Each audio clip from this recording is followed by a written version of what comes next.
우리의 평범한 일상엔 언제 어느 때 위기가 찾아올지 모릅니다.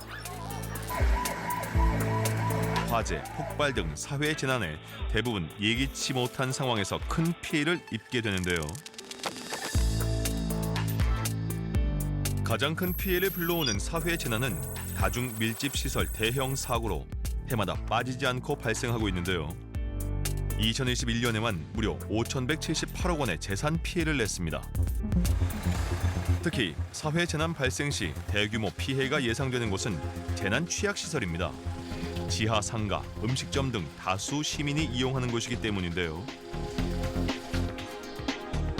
이에 대한 사후 대비책으로 국가에서 2017년부터 시행 중인 의무 보험이 있습니다. 재난배상 책임보험은 화재, 폭발, 붕괴와 같은 재난 사고로 인한 타인의 생명과 재산 피해를 보상해주는 보험입니다. 사고 유발자의 배상 책임 원칙을 확립하고 피해자에게는 실질적인 피해 보상이 이루어질 수 있도록 도입한 정책보험입니다. 자기 재물 손해에 대한 보상을 하는 일반 화재 보험과 달리 재난 배상 책임 보험은 타인의 손해 배상을 목적으로 합니다.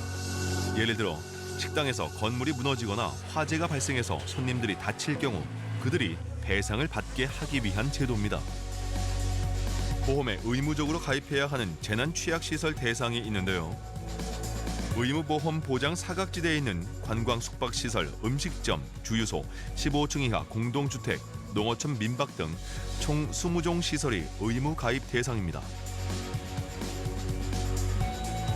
시설물관리법에서 재난 위험도가 높은 시설들 중 주요 재난 사고 사례를 분석해 대상 시설을 선정한 겁니다. 일단 보장 범위는 대인 피해의 경우 사고당 한도 없이 피해자 1명당 1억 5천만 원, 대물 피해는 한 사고당 최대 10억 원까지 보상이 가능합니다. 특히 원인 불명 등 무과실 사고도 보상이 가능합니다. 보험료의 경우에는 100제곱미터 규모의 음식점을 기준으로 했을 때 연간 2만 원 정도로 매우 저렴한 편입니다. 실제로 지난 2020년 2월 여수의 한 모텔에서 한밤중에 불이 나 인접한 다른 건물까지 큰 피해를 입었는데요.